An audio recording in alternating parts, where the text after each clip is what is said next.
अस्सलाम वालेकुम students. Last lecture आपका जो हुआ था एडवांस पावर इलेक्ट्रॉनिक्स का, उसके एंड के ऊपर मैं आपको कुछ प्रॉब्लम्स वगैरह करवा रहा था, लेकिन उसके दौरान इशू क्या हुआ था कि इंटरनेट की कनेक्टिविटी का थोड़ा इशू बना था, जिसकी वजह से कुछ प्रॉब्लम्स आप लोगों ने न्यूमेरिकल टाइप के लिए मेरे से पूछा था, तो वो सही तरीके से जो है ना आप तक पहुंच नहीं सके, और रिकॉर्डिंग के अंदर भी कुछ इंटरप्शंस उसके अंदर आई थी। तो कुछ स्टूडेंट्स ने मुझे कहा था और मैं ख़ुद भी फील कर रहा था कि जी ये चीज़ ना अच्छी तरह क्लियरली आप तक पहुंचनी चाहिए। तो इसके लिए जो है मैंने ये दोबारा से जो है वीडियो ये रिकॉर्ड कर रहा हूँ एक। तो उसके अंदर ना अब ज़रा हम बेसिक स्टार्ट से ही यहाँ पे ना मैं चलता हूँ उसके अंदर कि किस किस तरह के जो है हमारे पास न्यूमेरिकल वाले केस जो हैं आपके पास बन सकते हैं। अब ये पहला केस एक हम लेते हैं कि जी ये हमारे पास जो है ना एक फुल वेव लेट से ब्रिज रेक्टिफायर वाला जो है ना ये एक सर्किट सा है। ठीक है, जो उसका स्टैंडर्ड सर्किट है वो बना हुआ है, लेकिन आमतौर पे क्या करते हैं उसको इस तरीके से खाली जो है ना वो रिप्रेजेंट कर देंगे कि जी एक डब्बा बना हुआ है, उसके अंदर ये सब कुछ हमारे पास लगा हुआ है। तो जो बाहर है उसके यहाँ पे हमारे पास जो है एक एसी सप्लाई लगी हुई है, जिसकी जो वैल्यू है वो हमारे पास है V M sine of omega T. और यहाँ से आगे करके हमारे पास एक जो है वो रेजिस्टेंस लगी हुई है आर। ठीक है, एक हमारे पास जो है इंडक्टर लगा हुआ है एल, और एक हमारे पास इस तरीके से करके बैटरी लगी हुई है प्लस माइनस ई, और ये आपके पास इंडक्टर है। यहाँ पे जो वोल्टेज है plus minus we output of T. ठीक है, तो वो हमारे पास है, और यहाँ से जो करंट एक फ्लो कर रहा है आई ज़ीरो ऑफ टी। ठीक है, तो ये चीज़ें हमने निकालनी है। हमारा लेट से पूछा जा सकता है कि जी ये बताएं कितनी पावर लोड को रजिस्टर को मिल रही है। ठीक है, डिसिपेट कितनी हो रही है, या अगर इसको चार्ज कर रहे हैं तो ये कितनी हो रही है, ये बैक ईएमएफ है, तो उस केस में इसकी वजह से कितना लॉस आ रहा है। मतलब बहुत सारे इससे रिलेटेड ना क्वेश्चंस बन सकते हैं। और इसके लिए जो फर्दर हमारे पास एक चीज़ थी, अब मैं इधर ना रफली उसको ड्रॉ भी कर लेता हूँ।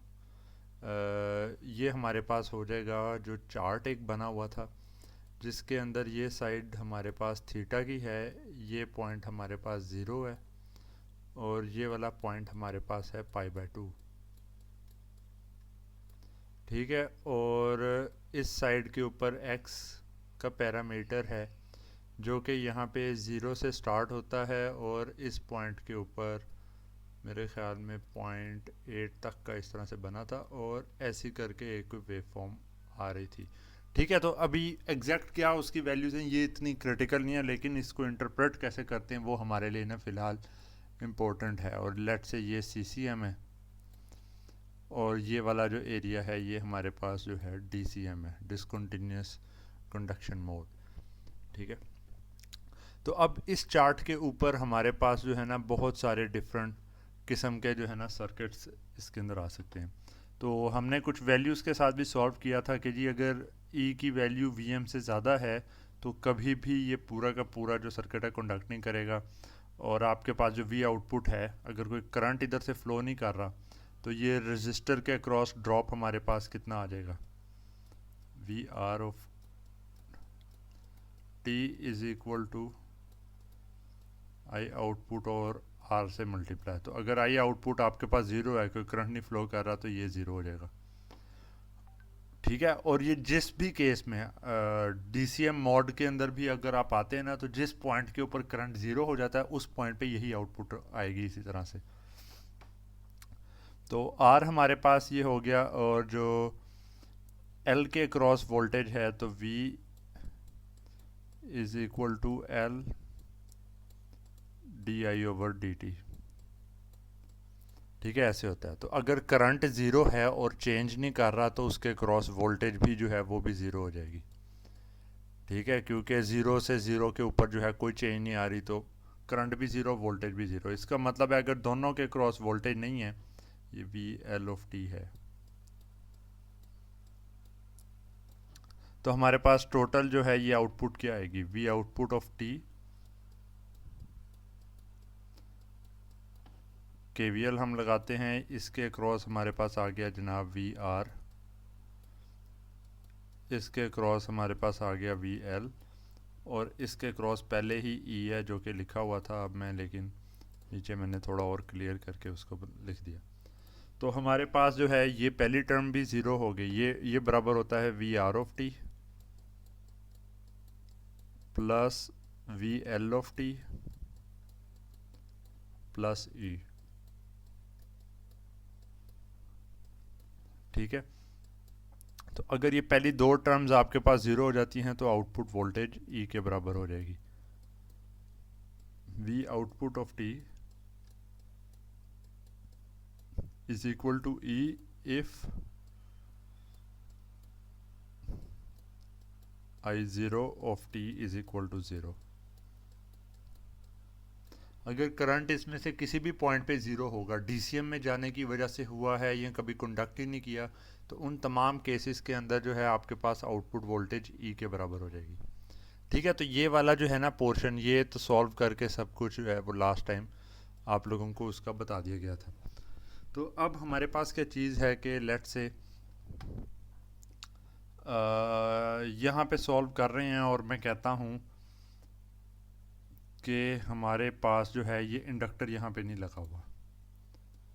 ठीक है, और ये डायरेक्ट जो है आर ई खाली लोड है, तो इसी चार्ट के ऊपर जो कि आर एल ई से बना है आपके पास जो है उसका एक स्पेशल केस होगा जिसके अंदर इंडक्टर ज़ीरो है। तो वो हमारे पास कहाँ पे लाई करेगा, एक्स की वैल्यू हम देखते हैं पहले क्या आएगी। तो एक्स हमारे पास होता है ई बाय वी एम।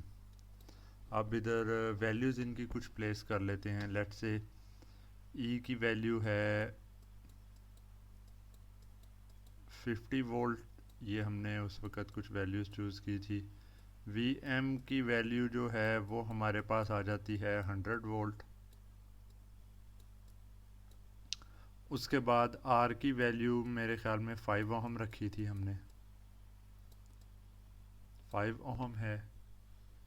और कौन से पैरामीटर रह गए, एल तो है ही नहीं, एल इक्वल टू ज़ीरो, तो वो यहाँ पे मैं लिख देता हूँ, है ही नहीं इंडक्टर, इंडक्टिव बिहेवियर नहीं है। और ओमेगा की वैल्यू मेरे ख़्याल में 20 रेड पर सेकेंड, रेडियंस पर सेकेंड थी। तो एक्स की वैल्यू हम निकालते हैं, इधर इतना क्लियर नहीं है, नज़र आएगा। तो x की वैल्यू हम निकालते हैं, क्या आएगी। तो x हमारे पास है e ओवर वी एम, तो ये आ गया जनाब 0.5।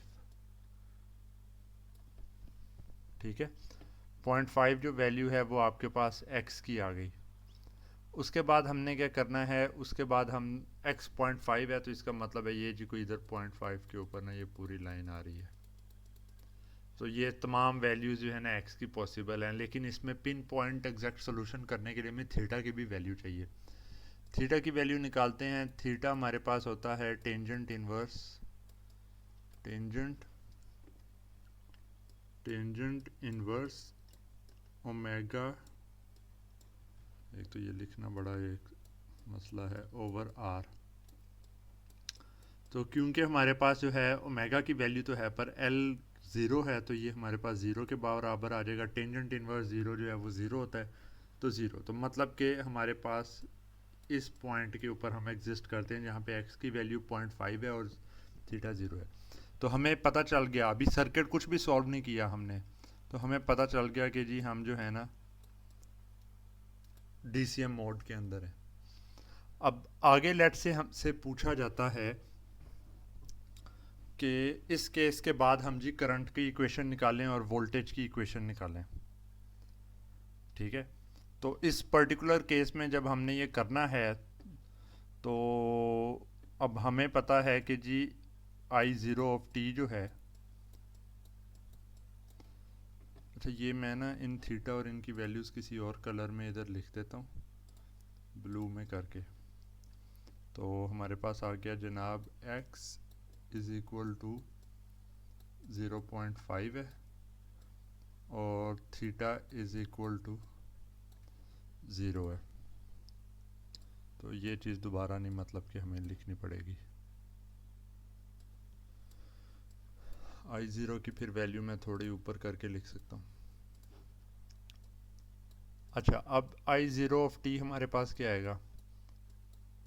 तो I0 ऑफ t हमारे पास होता है जनाब Vm over z sine of omega t plus theta plus a1 e to power of minus r over l t। अच्छा, ये माइनस है एंड के ऊपर e ओवर r। ठीक है, ये हमें पता है कि जी ये साइनोसॉइड का रिस्पांस है, ये हमारे पास ट्रांजिएंट रिस्पांस है इसका, और ये हमारे पास जो है एक बैक जो वोल्टेज सोर्स की वजह से बैक करंट फ्लो कर रहा है। अच्छा, अब इधर क्या चीज़ है कि इधर हमारे पास ब्लू कलर से मैं कर देता हूँ, इधर हमारे पास क्योंकि ये एल नहीं है तो ये आर के बराबर हो गया जी, थीटा नहीं है ज़ीरो के बराबर है तो ये चीज़, और एल की वैल्यू ज़ीरो थी तो ज़ीरो की वैल्यू इधर पुट करेंगे तो ई टू माइनस इन्फिनिटी आ जाएगा, जिसका मतलब है कि ये पूरी की पूरी टर्म हमारे पास ज़ीरो के बराबर हो गई। तो जो नेट हमारे पास करंट आता है उस स्पेसिफिक केस के अंदर उसकी वैल्यू अगर हम लिखते हैं, वी एम कितना था 100 डिवाइडेड बाय 5, हमारे पास हो गया जनाब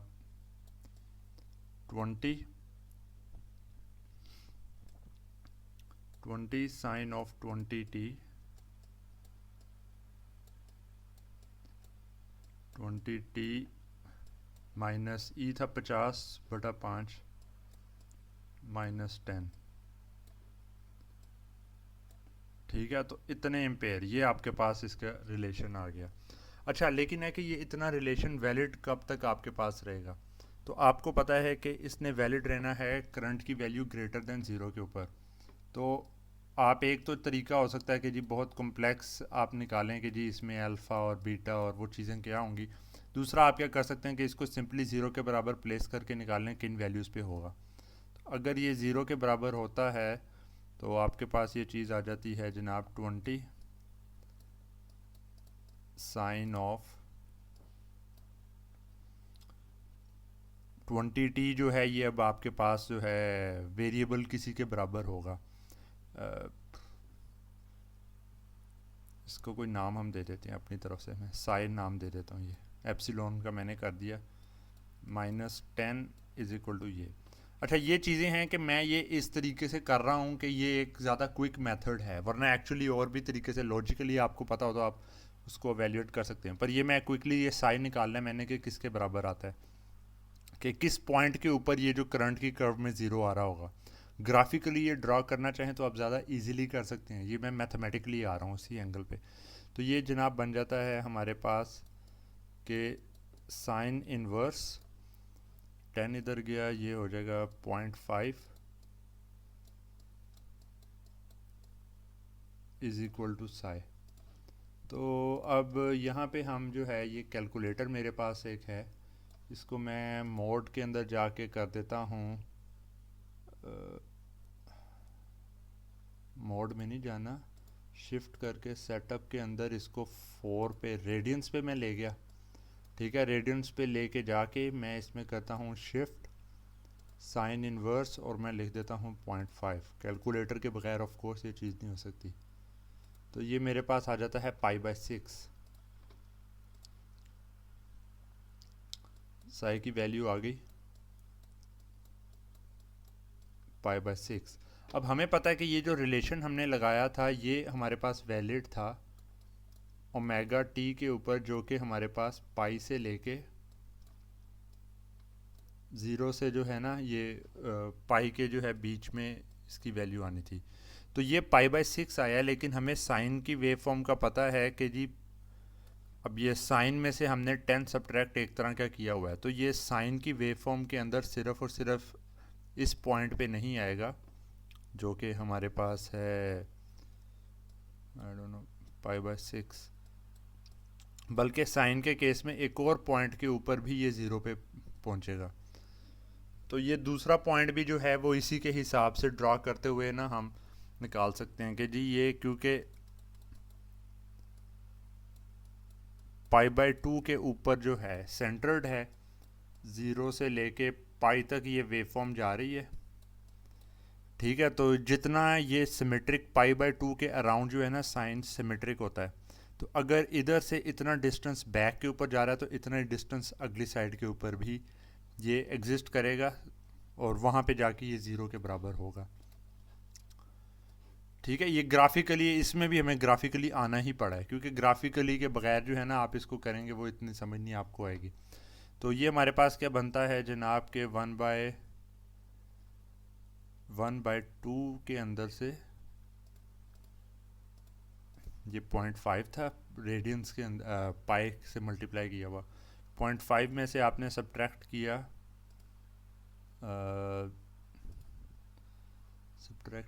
किधर से मैं ये लिखूं, यहाँ से करके सब्ट्रैक्ट कर देते हैं आप टर्म 1/6 की। ठीक है, तो ये डिफरेंस आपके पास आ गया और ये डिफरेंस π/2 में ऐड कर दें प्लस 1/2। ये मैं एक ज़्यादा कॉम्प्लेक्स किस्म के केस के अंदर ही आ गया हूँ, तो ये 5/6 आ जाता है अगर ये पूछा जाए। ठीक है, तो ये पॉइंट हमारे पास आ जाएगा 5π/6। तो अब आपको याद होगा कि जब DCM मोड का और उन चीज़ों का हमने किया था तो हमने कहा था जिस पॉइंट से स्टार्ट होगा उसको हम कहेंगे अल्फ़ा, जिस पॉइंट के ऊपर वेव फॉर्म की कंडक्शन ख़त्म होगी उसको हम कहेंगे बीटा। तो इसका मतलब है ये जो आपके पास पूरा आया है ना, इसकी वैलिडिटी अब ज़ीरो से लेके पाई तक नहीं रही, बल्कि इसकी वैलिडिटी उसके अंदर जो सबसेट है, जिसका मतलब है कि जी इसमें ये जो 20t लिखा हुआ है रेडियंस, ये जब तक आपके पास π/6 से लेके 5π/6 के बीच के अंदर होगा तो वहाँ तक ये इक्वेशन वैलिड है, और उसके बाद वाली जो पूरी रेंज है उसके अंदर ये इक्वेशन वैलिड नहीं है। इक्वल टू लिखा है, ठीक है, तो ये आपके पास जो इक्वेशन है वो इस रेंज में वैलिड है। तो ये आपने सॉल्व करके अगर पूछा जाए कि जी किस वैल्यू से निकल रहा है और किस वैल्यू तक जा रहा है, तो वो आप लिख सकते हैं कि जी अल्फ़ा इसके अंदर है π/6 और बीटा जो है ना वो आपके पास आ जाता है 5π/6 5/6। ठीक है, तो उस रेंज तक चल रहा है। ये आपके पास वोल्टेज आ गई, करंट आ गया। तो जब करंट से आपने जो है वोल्टेज एवेल्यूएट करनी है तो वो आपको पता है कि यही जो करंट सारा का सारा रजिस्टर के अंदर से फ्लो कर रहा है। तो हम अब जो है वोल्टेज है वी आउटपुट ऑफ टी, उसको इस तरीके से हम कर सकते हैं। ये वाला पूरा तो हमारे पास आ गया ना, ये आखिरी पार्ट थोड़ा सा ये रिडंडेंट सा ही था कि जी रेंज ऑफ ऑपरेशन जो है ना ये आपको मतलब कि पता होना चाहिए। अच्छा जी, लेट से ये वाला हमारे पास आ गया। अब हम ना वोल्टेज निकालना चाह रहे हैं कि जी आउटपुट वोल्टेज कितनी है। ठीक है, तो आउटपुट वोल्टेज हमें ये रेंज पता चल गई। आउटपुट वोल्टेज का क्या रिलेशन होगा, V output of T is equal to ये जो करंट फ्लो कर रहा था इसको रजिस्टर से मल्टीप्लाई करें, I output of T times R, और इसमें प्लस कर दें आप ई। ठीक है, तो ये कितना आएगा आपके पास, ये आपके पास आएगा जनाब, इसको आर से मल्टीप्लाई किया, आर कितना था 5, तो इसको किया आपने, ये आ गया आपके पास जनाब 100 साइन ऑफ 20t माइनस 5 से किया आपने, तो ये आपके पास आ गया 50 प्लस 50 ये कैंसिल हो गया, तो जो इनपुट साइनोसॉइड है वही यहाँ पे आ गई। ये हर केस में ही ऐसे आना होता था। ये मैथमेटिकली इतना करने का यहाँ पे मैं इसलिए कर रहा हूँ कि ये समझाने के लिहाज से मैं एक्स्ट्रा स्टेप्स करके ना मुख्तलिफ एंगल्स से साबित कर रहा हूँ कि चीज़ ऐसे होगी। ठीक है, तो यहाँ पे हमें क्या पता चला कि ऑफ कोर्स जो इनपुट साइड से हम वोल्टेज दे रहे थे आपके पास इस पॉइंट पे, तो वही वोल्टेज यहाँ पे आएगी। लेकिन डीसीएम में फ़र्क सिर्फ और सिर्फ इस चीज़ का पड़ेगा कि ये वोल्टेज वैलिड है सिर्फ और उस रेंज में जब आपके पास ये जो 20t है इसकी वैल्यू 5π/6 से लेके π/6 के बीच में होगी, या दूसरे अल्फाज में आप कह सकते हैं अल्फ़ा से लेके बीटा के बीच में।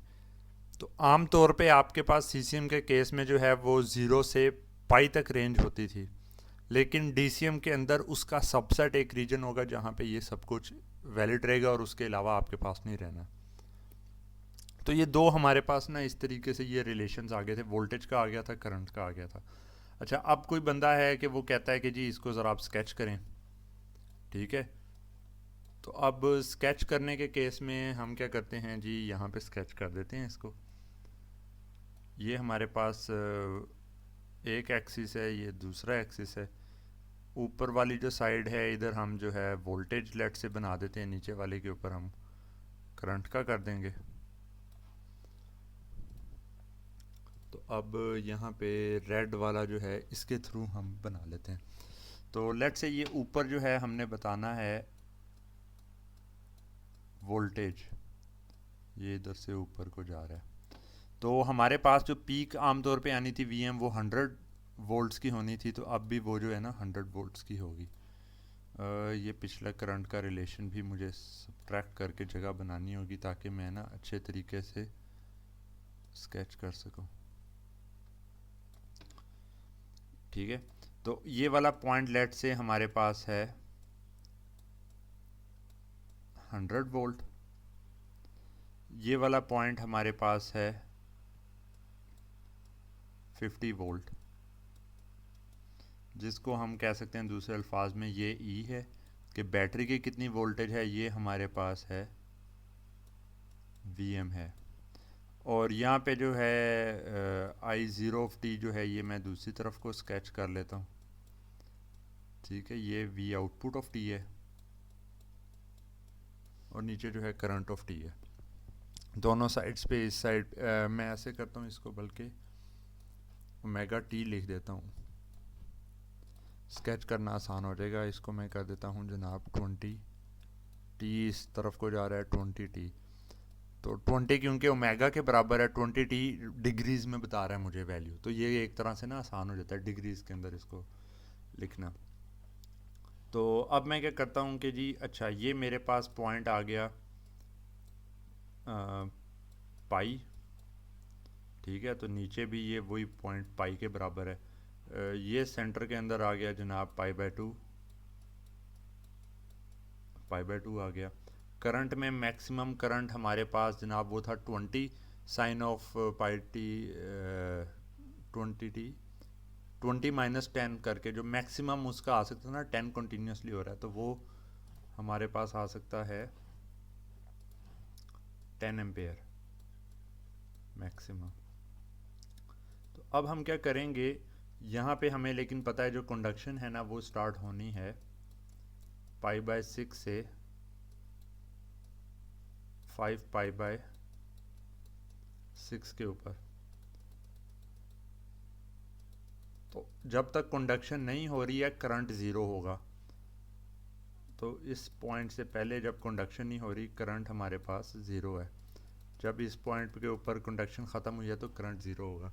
अब जब करंट ज़ीरो होता है, अभी मैंने बिल्कुल स्टार्ट में सॉल्व किया था कि करंट ज़ीरो होगा तो किसी भी कंपोनेंट के क्रॉस कोई ड्रॉप नहीं आ रहा, तो ई आउटपुट पे आ जाएगी। तो जो हमारे पास जो है आउटपुट के ऊपर जो वोल्टेज आती है वो आपके पास ये आ जाता है इस केस में, और जो करंट आएगा वो करंट आपके पास इतनी देर तक ज़ीरो रहेगा। उसके बाद क्या होगा कि जी जो इनपुट एक साइनोसॉइड समझें कि आ रही थी आपके पास, जैसे ही आप इस रेंज के अंदर आएंगे तो वोल्टेज जो आउटपुट है वो आपके पास साइनोसॉइड के बराबर होगी, पीक 100 वोल्ट पे आएगी। और जो करंट इधर है वो इसी पीक के हिसाब से जो है इन फेज इसके साथ चलेगा, लेकिन subtracted by E over R. तो वो बेसिकली इस तरह की चीज़ आ जाएगी, 10 एम्पेयर के ऊपर इसकी पीक आ गई।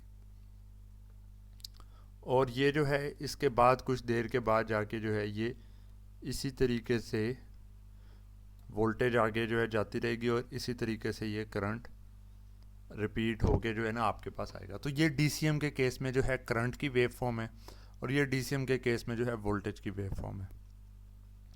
अब इसमें आप ये देख लें कि अगर ई की वैल्यू को आप रिड्यूस करेंगे यहाँ से, ठीक है, जितना ई की वैल्यू को रिड्यूस करेंगे तो आपके पास पॉसिबल है कि ये इस तरीके से जाके साइनोसॉइड की तरह ज़ीरो तक आ रहा था, यहाँ पर से स्टार्ट हो,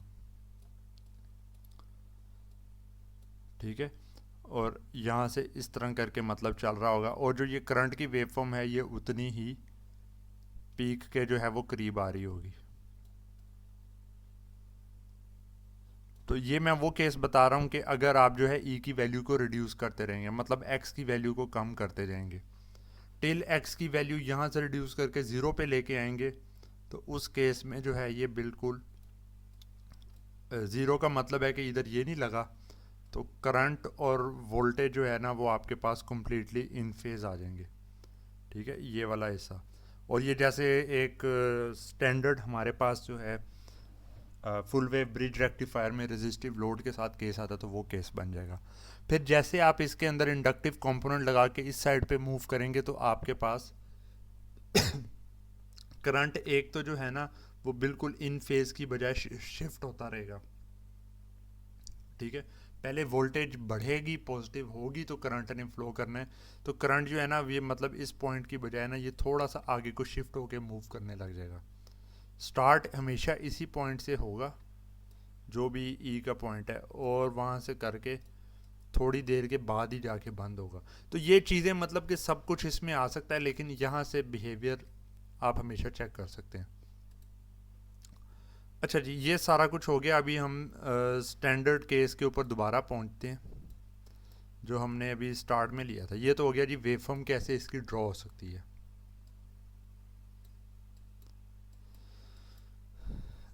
तो इसके बाद हमारे पास एक और चीज़ आ जाती है, करंट में लिखता हूँ कि जी करंट का रिलेशन आया है I0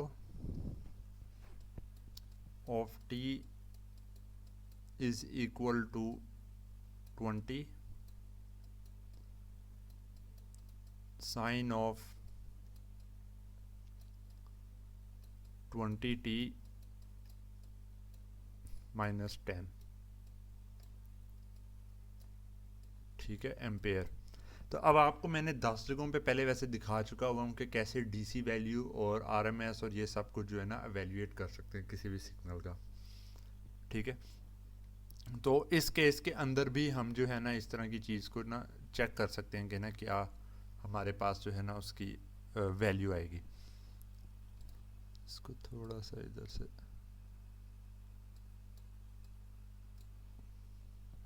यहाँ से क्लियर कर दें। अच्छा, तो अब अगर आपको यहाँ पे जो है ना पूछा जाए आपसे कि जी कितनी डीसी पावर जो है वो रजिस्टर को मिल रही है,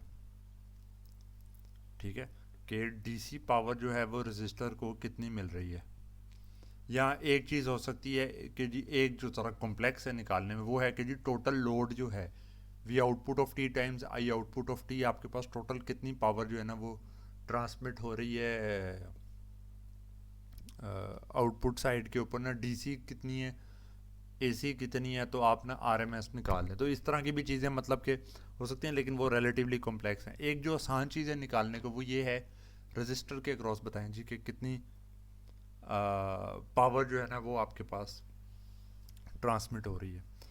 तो इसके अक्रॉस जब आपने पावर निकालनी है डीसी लेट से आपने जो है ना पावर अगर निकालनी है, तो उसके लिए क्या होगा कि जी आप ना डीसी करंट जो है यहाँ से एवेल्यूएट कर लें, ठीक है, और उसके स्क्वायर टाइम्स आर जो है ना आपके पास जो है ना वो पावर आ जाएगी कि डीसी कितना नेट जो है वो करंट यहाँ पे आया है।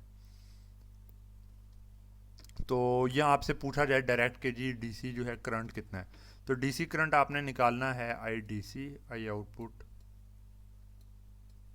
अगर तो टोटल पूछा जाता है। आई आउटपुट डीसी आपसे पूछा गया तो इसका डीसी आपने एवेल्यूएट करना है, तो वो आपके पास किस रेंज तक ये करंट की वैल्यू है। तो याद रखें इसकी जो रेंज है π/6 से 5π/6 है। तो π/6 से 5π/6 के दरमियान में जो है, तो आपने जो है ना यहाँ पे ये इसका आगे रिलेशन लिखना है। अब इसमें से 20 को मैं कॉमन ले लेता हूँ, 20 को कॉमन ले लिया, ये मेरे पास रह गया जनाब साइन ऑफ 20t dt। तो माइनस करके ये अगली टर्म जो है ना वो कांस्टेंट है मेरे पास, तो इसको चलें कांस्टेंट ही इस रेंज के अंदर कंसिडर कर लेते हैं जनाब के -10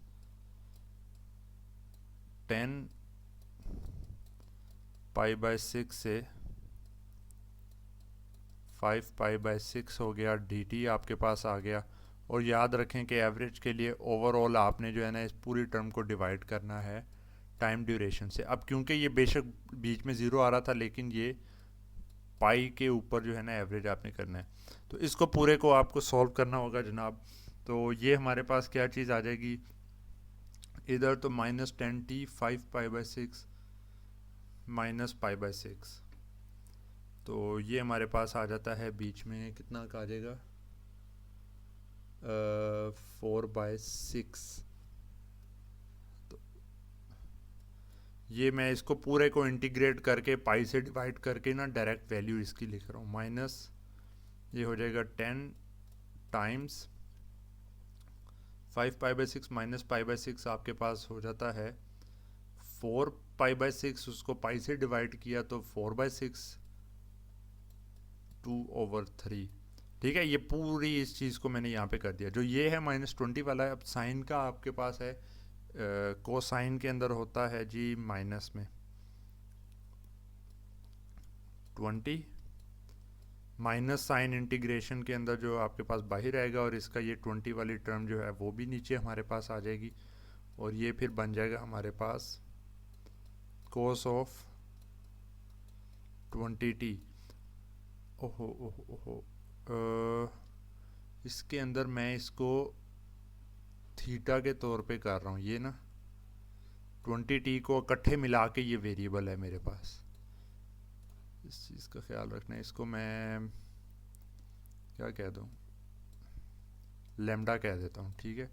ये डी ऑफ लेमडा है, और ये वेरिएबल इधर जो है ना ये लेमडा का एक मैं यूज़ कर लेता हूँ, 20 से डिवाइड नहीं करना, क्योंकि मैंने जो है ना इन दोनों को मिला के ही सिंगल वेरिएबल के तौर पे लिया, और सारा ये पाई और एंगल जो है टाइम के डोमेन में नहीं लिया, तो टाइम की डोमेन में नहीं मैं इंटीग्रेट कर सकता, तो लेमडा ही था, सिंप्लीफाई कर दिया,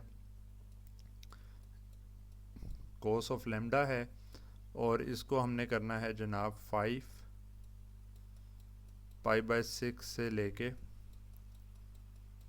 π/6 तक। तो ये कैलकुलेटर के ऊपर हम लोग देख लेते हैं, कैलकुलेटर मैंने अपना जो है वो रेडियंस के अंदर किया हुआ है। ये ना मैं मतलब कि आप ऐसे ना एक्सपेक्ट करें कि जी अगर कोई सिंगल क्वेश्चन आता है वो इतना ज़्यादा, ये मैं एक से इकट्ठे करके जो जो चीज़ें हो सकती हैं मैं सब कुछ एवेल्यूएट करता जा रहा हूँ, ठीक है, ताकि ना कंप्लीट है। अब चाहें तो आप ये इंटीग्रेशन वैसे भी कर सकते हैं, लेकिन है कि ये डायरेक्ट ही इसमें आप प्लेस कर दें जी। कोस क्या होगा 5π डिवाइडेड बाय 6। याद रखें कैलकुलेटर आपका जो है वो रेडियन में होना ज़रूरी है। अगर आपने पाई की वैल्यू, पाई की जगह जो है ना ये पाई ही लिखना है। अगर आपने डिग्रीज में किया है तो पाई की जगह आपने 180 लिखना है यहाँ पे। तो ये हमारे पास आ जाता है -√3/2, और इसी के अंदर अगर हम जो है इसको इसके अंदर करके देख ले तो √3/2 -√3/2, और अगली जो टर्म है वो हमारे पास हो गई, लेट्स सी,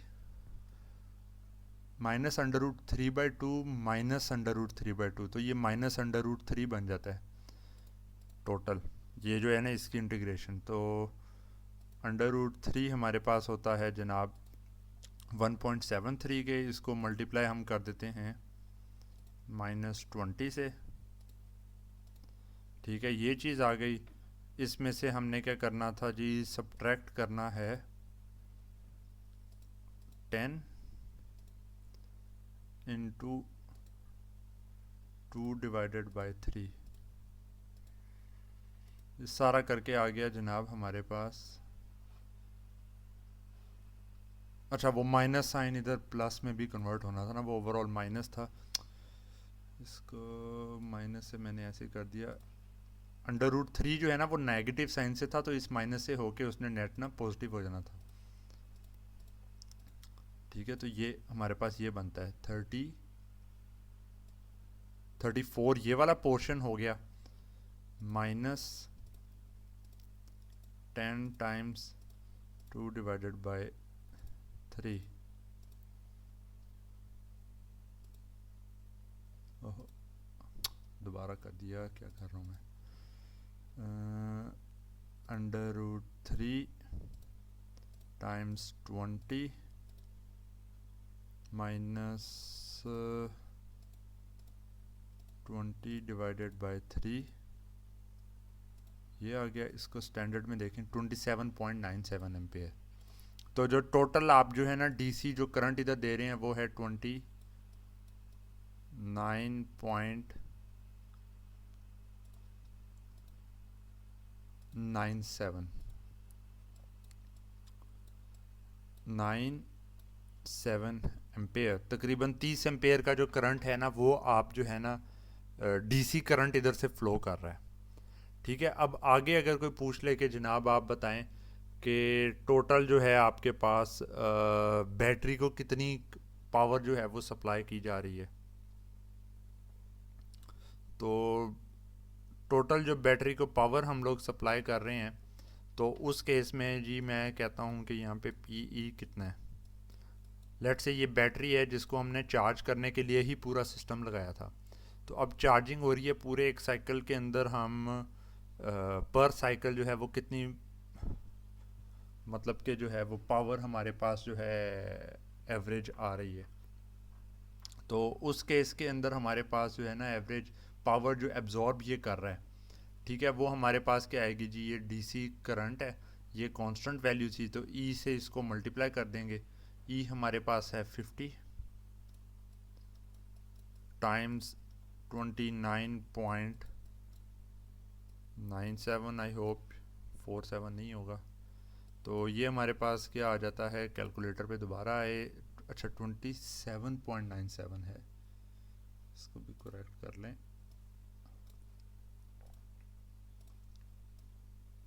27.97 और इसको मल्टीप्लाई करना है हमने 50 से, तो 1.399 कह देते हैं। तो जनाब ये आ गया हमारे पास 1.399 जो वाट है ना, वो आपके पास जो है ना डीसी पावर है जो कि ये एब्जॉर्ब कर रहा है। ऑफ कोर्स एसी पावर का अगर हम निकालते हैं, ठीक है, तो वो एसी के हिसाब से तो ये बैटरी को कुछ देर चार्ज करेगा, और एसी के अंदर जो है वो दूसरे केस में हो सकता है कि कुछ ना कुछ जो है ना पावर वो इसमें से कुछ देर के लिए इस एवरेज वैल्यू से थोड़ी ज़्यादा कर रहा होगा, कुछ देर के लिए इससे कम कर रहा होगा। तो नेट जब हम पावर एब्जॉर्ब का अगर देखेंगे तो वो हमारे पास यही बननी है 1.399 किलोवाट, मतलब कि अच्छी खासी पावर जो है ना वो आप इसको प्रोवाइड कर रहे हैं। फिर लॉसेस के तौर पे अगर आपने देखना हो कि जी कितने एवरेज जो है ना लॉस आपके पास आ रहे हैं, कितनी जो है, उसके लिए भी हमारे पास दो तरीक़ेकार हैं। ये वोल्टेज का भी रजिस्टर के क्रॉस आप निकाल सकते हैं कि कितनी वोल्टेज आ रही है। तो हर चीज़ मतलब कि आगे इन रिलेशंस के थ्रू निकाली जा सकती है। आरएमएस भी निकाली जा सकती है, लेकिन वो थोड़ी ना कॉम्प्लेक्स है उसका रिलेशन, ख़ास तौर पे जब ये रेंजेस 0 से पाई तक की फुल नहीं होती। तो ये हमने एक प्रॉब्लम के अंदर डीसीएम के केस में पूरा का पूरा देख लिया। ठीक है, तो ये उस केस में था जब आपके पास इंडक्टर की वैल्यू 0 है। तो अगर इंडक्टर की वैल्यू आपके पास ज़ीरो नहीं है और कोई ना कोई फेज़ एंगल भी है, तो उस केस में आपको जो है ना ये जो ट्रांजिएंट रिस्पॉन्स इसका था ना A1 e to power minus R over L T, तो ये वाली टर्म आपके पास ज़ीरो नहीं होनी। तो फिर जब आपने इंटीग्रेशन करके अगर निकालना है कुछ, तो उस इंटीग्रेशन के दौरान में आपने जो है इस टर्म को भी इंटीग्रेट करना होगा, और उससे पहले आपने वो A1 की वैल्यू भी एवेल्यूएट करनी होगी। ठीक है, तो ये आपके पास एक तरह का रिलेटिवली सिंपलर केस आ गया था। तो उसको भी करने के लिए क्या किया जा सकता है, उसमें अभी ये पिछला ही अगर जो केस था और उसमें इंडक्टर की वैल्यू थोड़ी बहुत कुछ ना कुछ प्लेस करके देख लेते हैं। तो लेट से मैं कहता हूँ कि जी इंडक्टर हमारे पास है 1 हेनरी का। अब आगे इसको देख लेंगे कि क्या ये बनता है 1 हेनरी। नहीं 1 हेनरी नहीं, मैं ऐसे करता हूँ 45 डिग्री रखना है 20, इसको कर देता हूँ 250 मिली हेनरी। ये हो गया जनाब अगर 250 मिली हेनरी। अगर ये 250 मिली हेनरी है तो उस केस में मेरे पास जो है ना जो थीटा को हमने निकालना है, तो थीटा आ जाएगा जनाब टेंजेंट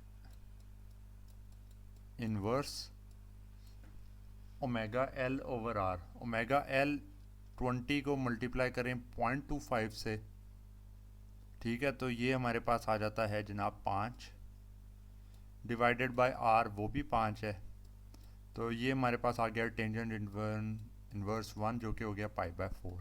तो ये मैंने एग्जैक्ट इसके दरमियान वाला जो है ना ये केस ले लिया, मतलब कि ये कोई सीसीएम डीसीएम के करीब करके ही हमारे पास ना कोई केस आ रहा है। और बल्कि एक्चुअल वैल्यू निकालने के लिए इसके जो है ना हमें देखना होगा, एक सेकेंड इसको पॉज करके मैं, अच्छा जी मैंने अभी वो जो एक्चुअल चार्ट है ना उसके हिसाब से देखा है, तो हमारे पास जो है ना ये इसके ऊपर भी डीसीएम के अंदर आता है। तो मैं लेकिन चाह रहा हूँ कि आपको सीसीएम की प्रॉब्लम कराऊँ, तो मैं ना इसको 20 वोल्ट पे ले जाता हूँ। ये जब 20 वोल्ट पे हो जाएगा तो हमारे पास एक्स की वैल्यू आ जाएगी जनाब 0.2, ठीक है, और जो थीटा की वैल्यू है वो हमारे पास आ गई इधर π/4। तो ये 0.2 और π/4 पे उस चार्ट में आप देखेंगे तो आप ना सीसीएम के ऊपर जनाब आ रहे होंगे, तो ज़रा सीसीएम का भी ना एक आध सिनेरियो मतलब कि हो जाएगा। अच्छा, अब यहाँ पे एक एडिशनल और भी पैरामीटर आपको चाहिए, और वो पैरामीटर आपके पास है, क्या कहेंगे उसको, वो हमारे पास है z, जो कि होता है स्क्वायर रूट आर का स्क्वायर प्लस ओमेगा एल का स्क्वायर, जो कि 5 ओम के अंदर इम्पिडेंस बनती है। तो ये जनाब हो जाता है √2 5। ये ऐसे ही लिखना जो है वो आसान है, बजाय इसके कि हम जो है वो इसकी वैल्यू लिखें, वो पॉइंट्स में बार बार आता रहेगा। तो ये √2 5 के बराबर जो है ना हमारे पास c की वैल्यू भी आ गई, और ये क्योंकि सीसीएम के अंदर आया है तो अब हमारे पास जो है ना ये जो रेंज इस तरह की थी वो नहीं आएगी, और कंडक्शन 0 से स्टार्ट होके पाई तक जाएगी। अच्छा, ये सारा हो गया, गुड। तो अब हमारे पास जब रिलेशन आएगा तो उसके अंदर आ जाता है जनाब I0 of t is equal, अच्छा यहाँ पे मैंने ये सारे के दौरान इंडक्टर नहीं शो किया, इंडक्टर अब आ गया हुआ है, ठीक है। तो I0 की वैल्यू आ जाएगी जनाब Vm, पीक हमारे पास कितना था 100 डिवाइडेड बाय z जो कि था √2 5। तो √2 को इधर रहने देता हूँ, जो 5 साथ में था उससे डिवाइड करके ऊपर वाले को लिख देते हैं 20/5, 20/√2। इसको भी बल्कि करना चाहें तो हम 10√2 कह सकते हैं, क्योंकि ये आसानी से मतलब लिखा जाए ना 10 और मैं कोशिश कर रहा हूँ कैलकुलेटर के बगैर जितना हो सके सिंप्लीफाई करता जाऊँ। तो ये हो गया जनाब साइन ऑफ, यहाँ पे आ गया जनाब 20t रेडियंस के अंदर, रेडियन पर सेकंड है तो इसमें जो ये ऐड करना है हमने एंगल, ये भी रेडियंस के अंदर ही लिखना है। अब ऐसे ना हो कि आपने जो है इसको डिग्रीज में लिख रहे हैं, ये रेडियंस के अंदर है। यहाँ पे ही सबसे बड़ा मसला जो है ना आमतौर पे आता होता है। अच्छा जी, प्लस हमारे पास आ गया जनाब A1 E2 minus R over L 5 over ये कितना बन जाता है 0.25, 5 ओवर 0.25 का मतलब है -20t minus E over R, E 20 था तो 20/R हमारे पास हो जाएगा 4 एम्पेयर -4 एम्पेयर। तो ये पार्शली इसको कहेंगे कि करेक्ट है, लेकिन A1 की वैल्यू हमें नहीं पता। ठीक है, तो अब A1 की वैल्यू को जो हमने निकालना है वो हम, अच्छा एक तो जो वो जेनेरिक मैंने सॉल्यूशन जो है पहले किया हुआ है ना वो भी है। अब यहाँ पे अगर आपको जो है ना खाली उसकी वैल्यू या कोई चीज़ पूछी जाती है तो आप ये भी रिलेशन यूज़ कर सकते हैं, अगर जेनेरिक नहीं डेरिवेशन के हिसाब से पूछा गया। तो इसको क्या करता हूँ कि मैं जनाब I0 ऑफ ये ना मैं 20t डिग्रीज़ के अंदर इस पूरे को ले रहा हूँ, तो I0 ऑफ 0 कर देता हूँ, मतलब कि जहाँ पे भी मेरे पास आ रही है टर्म ओमेगा टी उसको ज़ीरो कर रहा हूँ। ये किसके बराबर आएगा जनाब 10√2 साइन ऑफ, यहाँ पे ये π/4 रह जाएगा, इसको ज़ीरो कर दिया, प्लस A1 यहाँ पे भी जो है हमने इसको ज़ीरो कर दिया था, प्लस A1 माइनस 4। और फिर दूसरे केस में मैं I0 ऑफ ओमेगा टी को पाई प्लेस करता हूँ।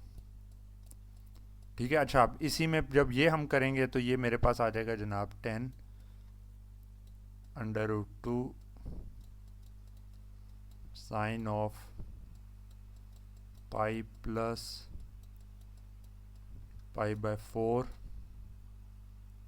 ठीक है, ओमेगा टी की जगह पाई प्लेस कर दिया, प्लस A1 टी की जगह पे हम क्या प्लेस करेंगे, अगर 20t पाई के बराबर है तो t होगा π/20, t is equal to pi है तो t is equal to π/20 plus A1 e to power of minus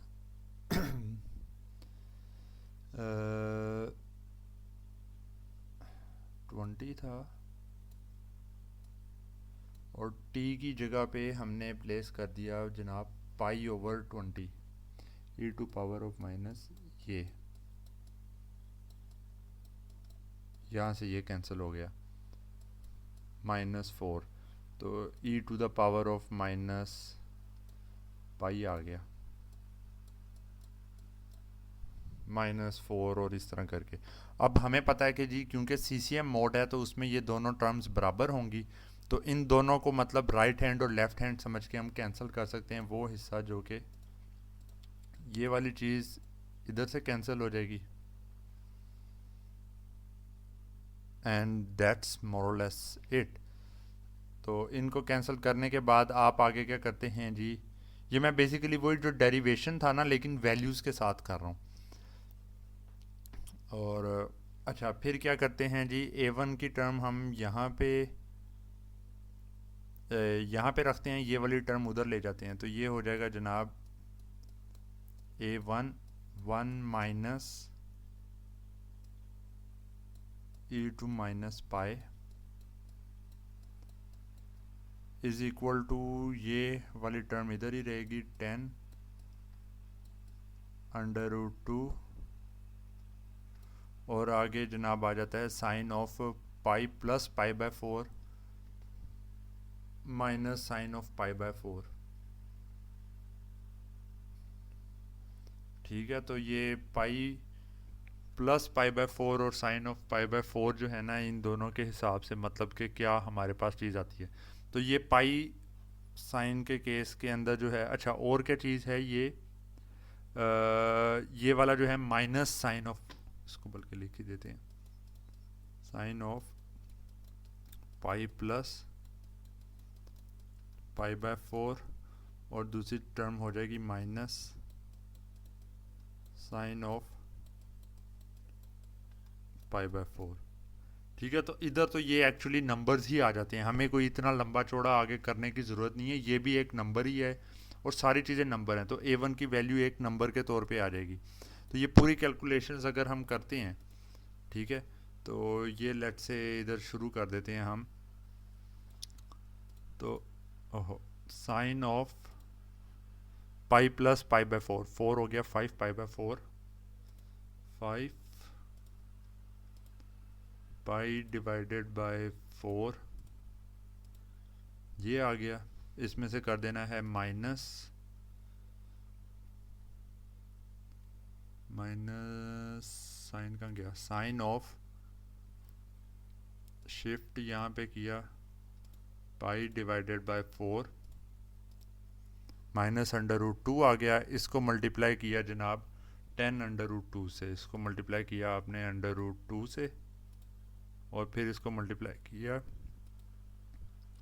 10 से, तो ये आपके पास आ गया -20 -20 है। और इसको यहाँ पे मैं लिख ही लेता हूँ, -20 divided by 1 minus e2 minus पाई है।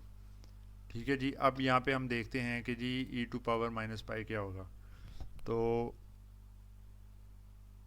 ये आ गया, नहीं, शिफ्ट किया e to the power of pi आ गया, minus e to the power of minus pi, ये आ गया 0.04, इस तरह करके टर्म आ गई। तो इसको 1 माइनस आंसर कर देते हैं 0.95,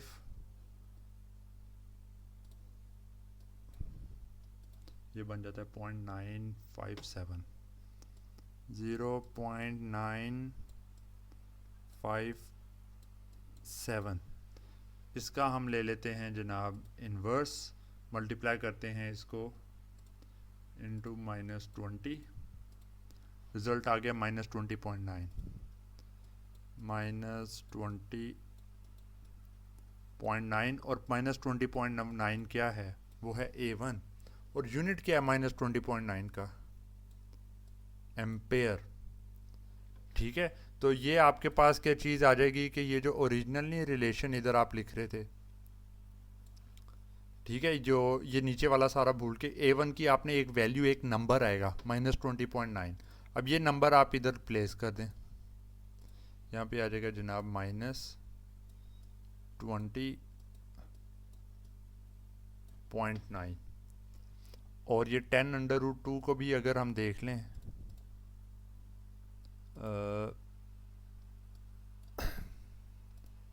इंटू अंडर रूट 2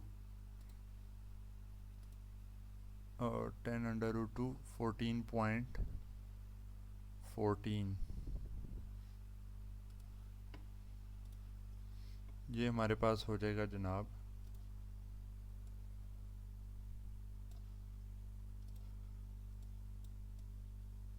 14.14 एम्पेयर्स। तो ये इस तरीके से करके आपके पास जो है ना ओवरऑल, अच्छा ये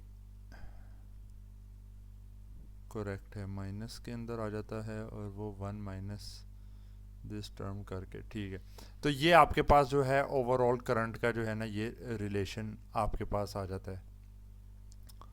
ठीक है, तो इसकी वजह से जो है ना फिर आप आगे इसको पूरे को ना सॉल्व करके जो है ना रिजल्ट्स आगे जो है वो निकाल सकते हैं। तो ये CCM के अंदर आपके पास जो है ना इस रिलेशन के हिसाब से ये चीज़ आ गई है, और यहाँ पे इसकी बेस के ऊपर फिर आगे जो है ना आपने सॉल्व करते रहना है, और वेव फॉर्म्स और सब कुछ जो है ना वो इसी के हिसाब से आप जो है ना निकाल सकते हैं। ठीक है, तो ये एक है पूरा आपके पास में तरीका। अब इसमें ख्याल रखना है आपने कि जब कैलकुलेटर यूज़ कर रहे हैं, तो जब e to the power of minus pi आ गया लेट से, तो कहीं ऐसे ना हो कि वहाँ पे आप पाई की वैल्यू 180 पुट कर दें। ई टू द पावर ऑफ जब 180 या किसी चीज़ के हिसाब से आपने करना है ना, तो वो ख्याल आपको रखना होगा। ठीक है कि ये यूनिट्स का और इन चीज़ों का, कि अगर रेडियंस में है तो ओवरऑल हर चीज़ को रेडियंस में रख के आप सॉल्व करें। तो ये मेरे ख्याल में काफ़ी मैंने इससे रिलेटेड जो है ना प्रॉब्लम्स यहाँ पे करवा दी हैं। तो